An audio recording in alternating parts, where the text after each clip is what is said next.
cuma ama ibdah jay. Ôi, đi cho con một tuần kia ba là tuần kia gì? Cái tuần kia là gì mà? Ô, tao không tuần kia làm gì cả tao. Nào mày, đi. À. Bây giờ tao một tuần kia đi sau ha. Cái lúc đó là chỉ là chỉ bây giờ dân chỉ năm mù. Ê, con lấy cha. nó phải mang cả phải đủ.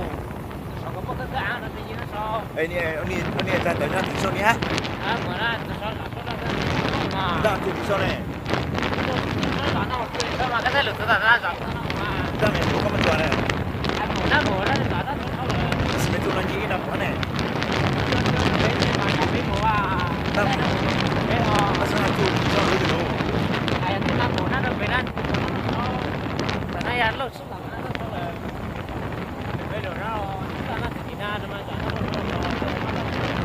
Đang này tụi nó bắt to luôn. Đó rồi, sao nó bắt to luôn? Đó để thấy nó. Chào này. Chào. Nó sẽ gặp mấy đứa giàu ạ.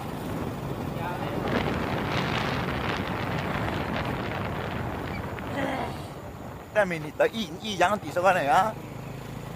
Bây giờ sinh nhật toàn. Ô, khó rồi kìa.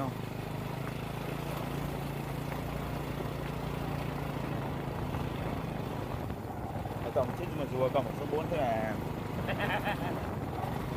Và chuyển số liên tục. Nghe mà rùa này. Mà là dùng một tiếng mua đa này anh họ thì mày thâu. Một nhiều mùn này mày thâu cái tăng một số dâu mày cái tăng chỉ còn mình mua đa mày tính mù tù đấy. Đây là thằng đó thâu về. Thằng mà mù này cầm một số 3 đi cái tính một số 3 đi cái cái đi một lọ. Cái tăng mà đi qua. Cái này.